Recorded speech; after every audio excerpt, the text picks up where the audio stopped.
How we doing, everybody? UFC Thoughts here, and today I'm going to be recapping UFC Seattle, Cejudo versus Yadong. It just wrapped up yesterday. I wasn't able to record this video directly after because I was very tired.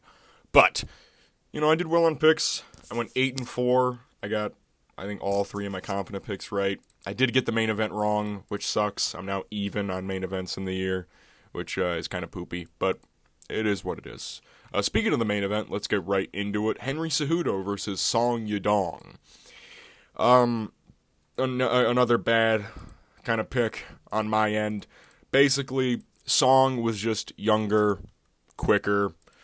To be fair to Henry, I will say this, in the second round and a little early in the third, Henry was jabbing and kind of, touching Song up quite a bit, but it was just Song has been in gritty dogfights as well, more recently than not, than Henry Cejudo has. And Song was not only very calm, he was super calculated with everything that he was throwing, very patient from Song. I really like seeing that going forward with his career, because we've seen Song Yadong kind of get into these gritty dogfights, which he doesn't need to be getting into because he's very technically sound, and he'll kind of just settle to get rowdy with motherfuckers. He was actually, his head movement looked really good down the stretch, because Henry Cejudo, like I said, at the end of round 2 and early in round 1, he was jabbing the shit out of Song Yadong, welted up his eye a little bit, bloodied up his nose.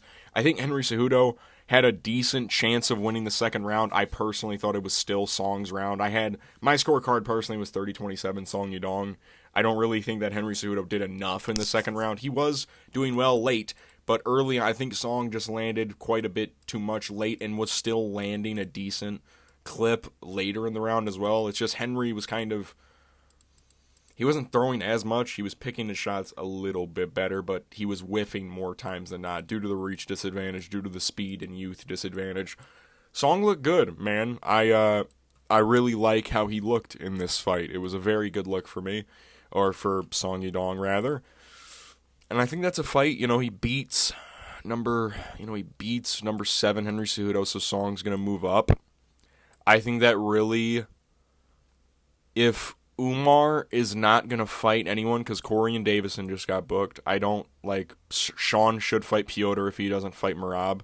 You can make a decent case that Umar and Song Yadong could have a fight. To be fair, Song Yadong, what is he, 3-1 in his last 4, maybe even more, actually.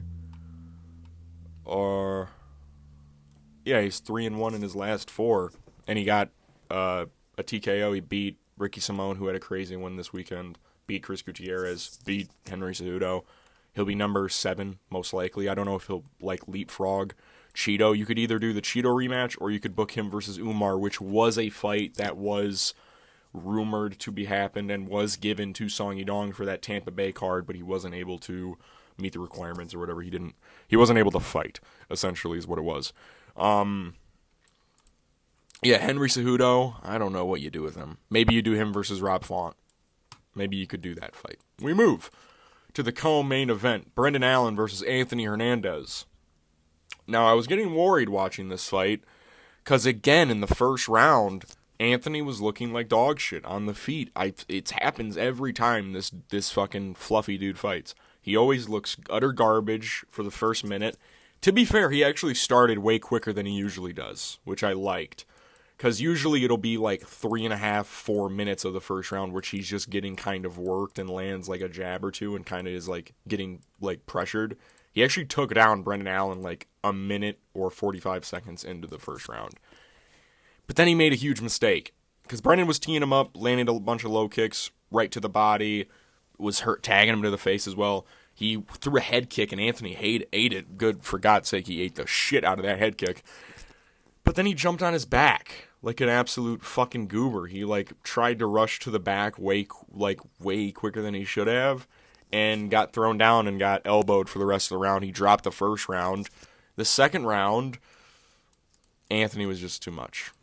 He pressured him too well. There was a moment where he fell off the back again, but he reversed position. Was able to get back on top of Brendan Allen. He took him down, I want to say 15 seconds into the second round, and then just controlled him for basically the entire round. The third round starts. Brendan looks decent. He gets quote-unquote poked in the eye. It was the knuckles, the 4 knuckles of Anthony Hernandez. He rarely pokes people because he always has a closed fist, I've noticed about Anthony Hernandez, which I do like about him because it limits the chance of fouling on his end. And then people are booing Brendan Allen. They come back, and Brendan Allen punches Anthony in the eye. But Anthony doesn't call for a timeout because he's a fucking man. And he looks hurt, and then he lands like a 6-punch combination on Brendan Allen being a moron. And he gets a takedown. Holds him down, controls him for basically the entirety of the rest of the round, and that's how the fight ends. 29-28, Anthony Hernandez. I do want to say this about Brendan Allen. It hurts to see of a guy, I kind of root for Brendan Allen in a sense because he is a moron.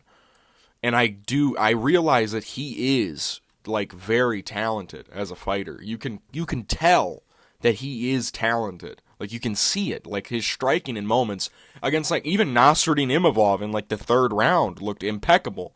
And then he started shooting shitty takedowns for no reason and kind of puts himself in these grappling positions against guys where he shouldn't be grappling. He grapples when he shouldn't. He strikes when he shouldn't. You know what I mean?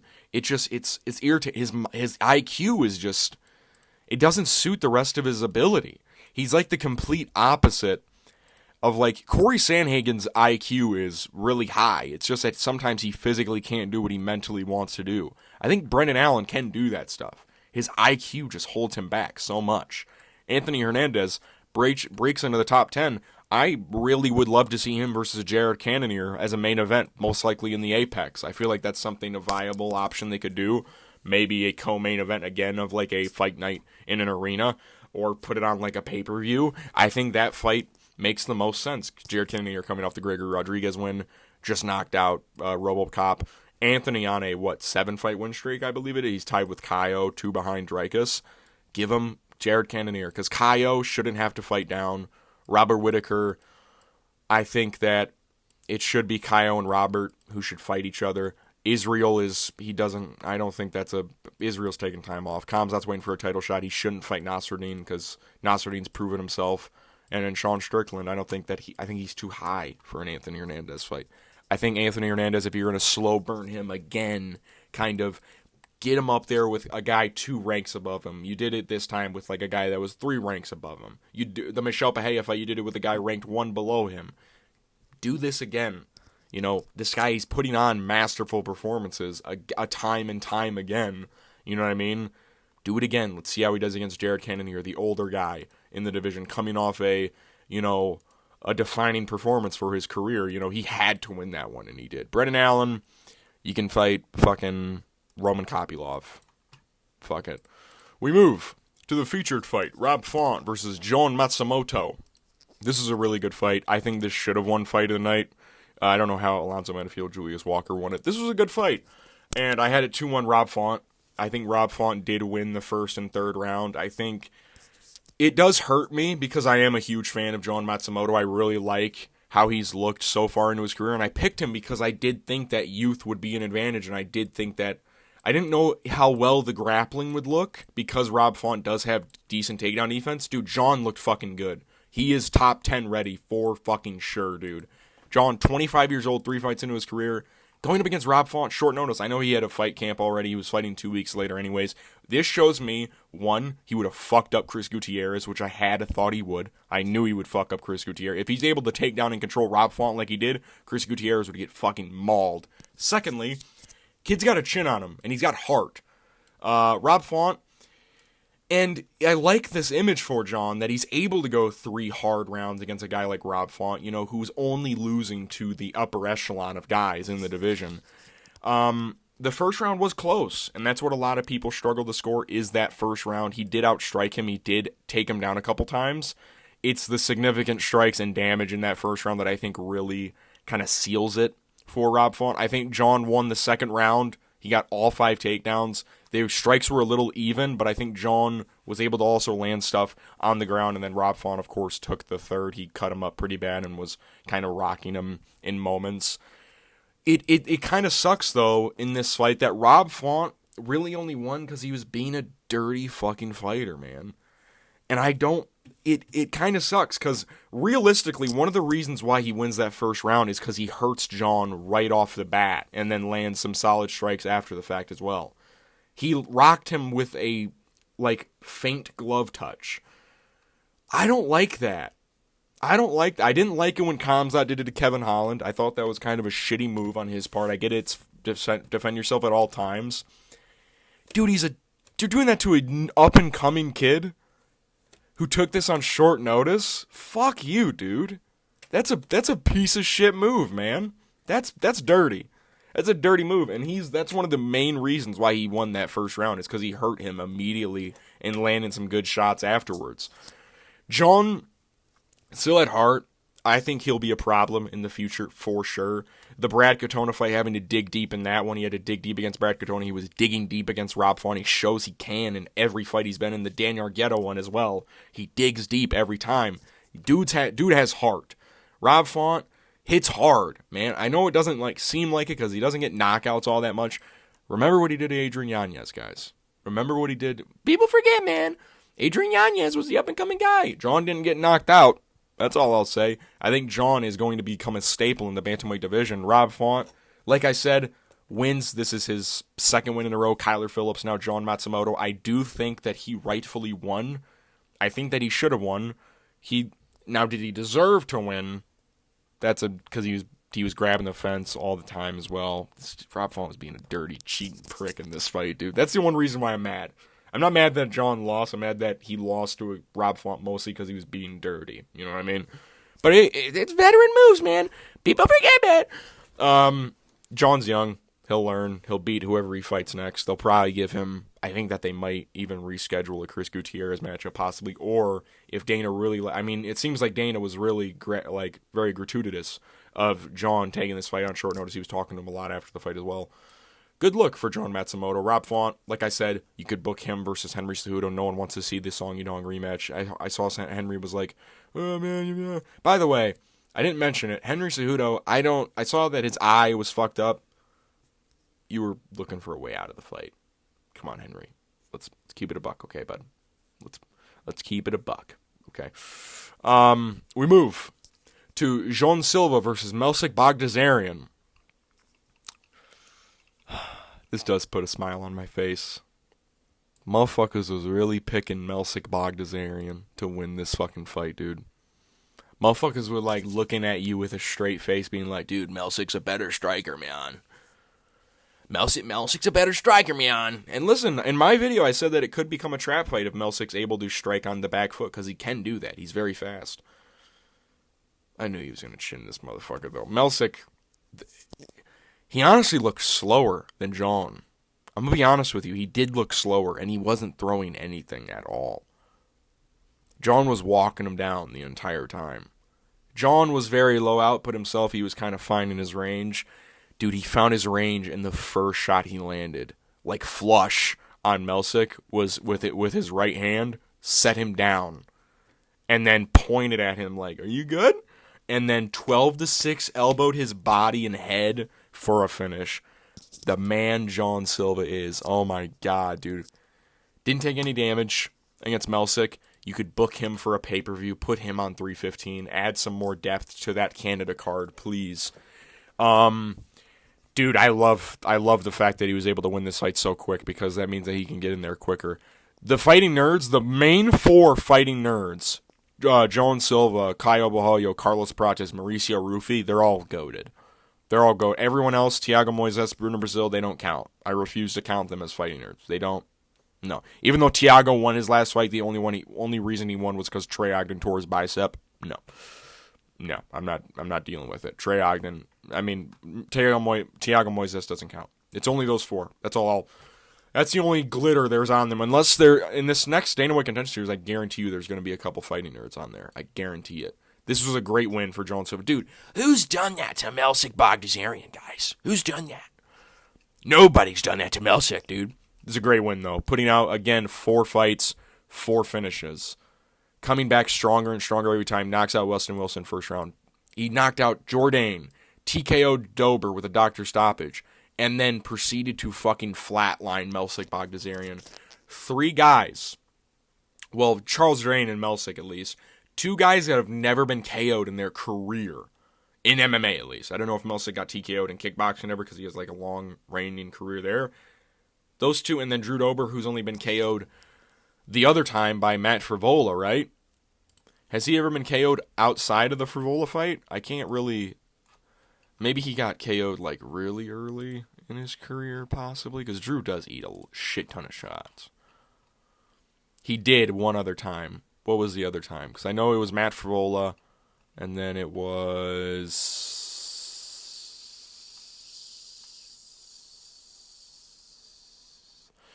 I don't think it's anything in the UFC. No, he's been subbed a lot in the UFC because he's kind of a goober. But, yeah, it's crazy how good Joan Silva is. Book him. Who are some fellas we can book him against a featherweight? Calvin Kattar. Either Calvin or the person he called out, Bryce Mitchell. I love that matchup. I think that's a brilliant matchup. I think that's a matchup the UFC will do considering how much they hate Bryce Mitchell now. And Bryce seems like he wants it. So we move to the start of the main card. Alonzo Menifield versus Julius Walker. This was kind of an ugly fight, I'll be honest with you. At one fight of the night, it shouldn't have. It should have been the Rob Font Drum Matsumoto fight. But Alonzo gassed out really quick. So did Julius. It was kind of just a war of attrition. I think Julius won the first round, most likely. Basically, it was just Julius trying to control him against the fence. Like, the entire time. That's all he was trying to do. And then rounds 2 and 3, they were just, like, underwater throwing punches at each other. It seemed like Alonzo was landing the better shots. Alonzo was criminally undersized in this fight. I always forget how shorter he is for light heavyweight. And Julius Walker is 6'4". Julius will maybe become a good fighter.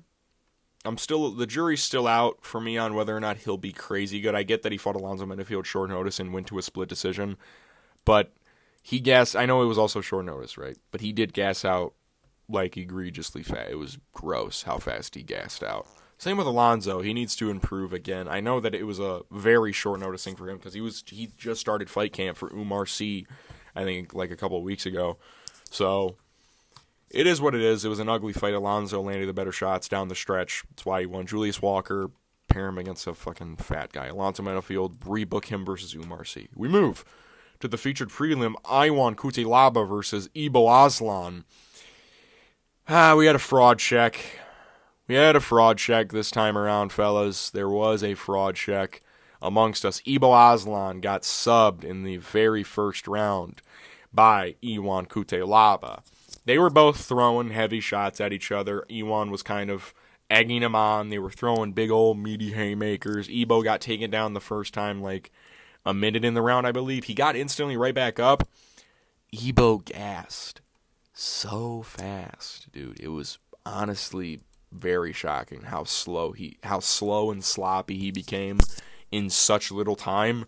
The takedown attempt was only because Ibo Aslan was like throwing WMMA punches at Iwan when he was running at him, and then he got taken down and immediately put into an arm triangle and subbed. I don't know what you do with Ibo. Iwan, I don't know what you do with him either. He's kind of like a gatekeeper into that top 15. You beat him, you get a ranked guy next. That's kind of how it usually works. Ibo, listen, it was an exciting fight for as long as it lasted because they were throwing big old meaty hooks at one another. Like I said, when you don't pick Iwan Kutelaba, dude, he looks like a fucking world beater. When you pick him to win a fight, he should win, dude. He fucking shits the bed. I just gotta start thinking about guys that he shouldn't beat, and then he beats them. I gotta start thinking like that. Like, I should have picked him. I picked him against Felipe Lins, because he's not good, and he fucking shit the bed against him. Dude goes up against Ibo Aslan and becomes fucking the full violence gladiator. We move to Andre Fili versus Melquizael Costa. Let's go, Melquizael. Let's go, buddy. Oh, woo, woo! Let's go. I'm so happy seeing Melquizael Costa win, dude. I fucking love this guy so much. Looked good on the feet as well. He was looking great on the feet. Andre was getting frustrated. You can see he was kind of talking at him the whole time. Does he have the Grinch tattooed on his leg? He does have the Grinch tattooed on his leg. That's weird. He's got like a pit bull under it, too.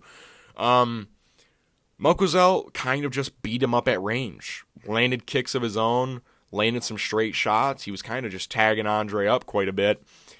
Andre was the one that shot and got a takedown, though. And then Melchizedek on his back just like sat. He kind of like Julian Erosa, Christian Rodriguez subbed him, where Christian and Andre both got the takedowns and kind of were like trying to apply like shoulder pressure, so they had their heads off to the side, and they both kind of just left their like chin wide open to get taken. And Melchizedek and both Julian and Melchizedek both got guillotines on him, and Melchizedek got it up really fast. Pause. He cinched up the choke very quick. That's a great win. That is a very good win for Melchizedek Costa, because he's always kind of been on and off in his career. You got the Moises fight, loses, takes a short notice, gets subbed. Has the Austin Ligo one, has a brilliant performance, fights Steve Garcia, has a great first round, gets beat up bad in the second round, beats Shylander Nemecki, subs him, and now he subbed Andre Philly, who has been subbed quite a bit in his career, if I'm not mistaken. But still, dude, people forget, man. Andre Philly beat Cub Swanson, dude. So, I mean, to be fair, that's only his third submission loss. He's been knocked out more than anything. So that's actually very impressive for Melchizedek Costa. Good win for him. Andre, go back to the drawing board. Melchizedek, very young still, ain't he? How young is Melchizedek? 28. Featherweight. Maybe him versus... Who are some featherweights on the come up? Depending on if Hyder Emil beats William Gomez, you could do Melchizedek versus Hyder Emil. Maybe if Trevor Peake, Jung Young Lee, however that fight goes, maybe you do the winner of that. We move to Mansour Abdul Malik versus Nick Klein. This one had me worried. I'm not gonna lie to you, dude. I'm not gonna bullshit you. Mansour was.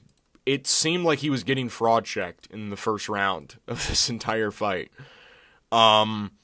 Dude, he did nothing in the first. Holy shit! He landed one strike in the first round. Is that real?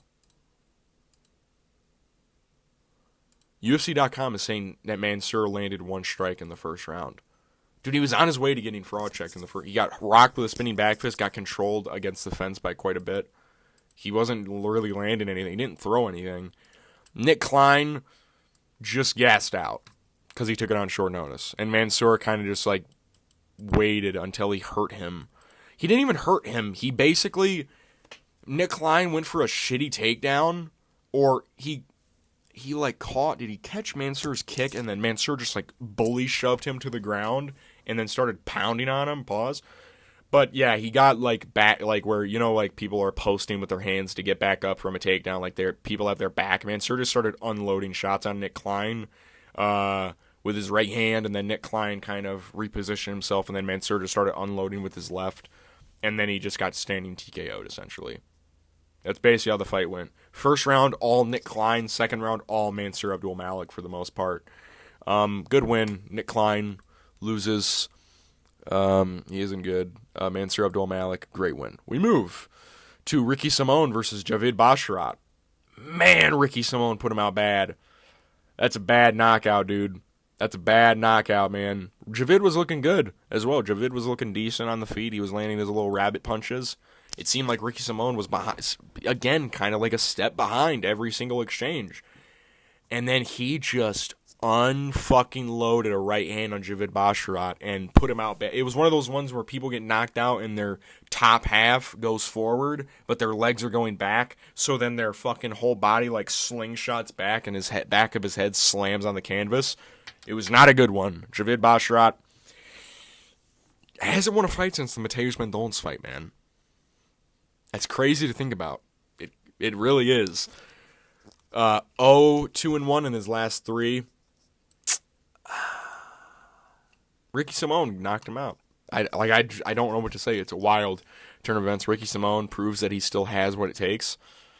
I think, honestly, you could do Ricky Simon, John Matsumoto. I think that's a matchup that makes a whole lot of sense. Ricky Simon has only lost to Batista, Song Yadong, who won in the main event, and then Vinicius Oliveira, who did just beat Saeed. I think him versus John Matsumoto actually does make a lot of sense now that I think about it. Because Ricky Simon's probably still top 20, top 25. So that does make a lot of sense, in my opinion. Javid, I don't know what you do, man. He's the lesser brother.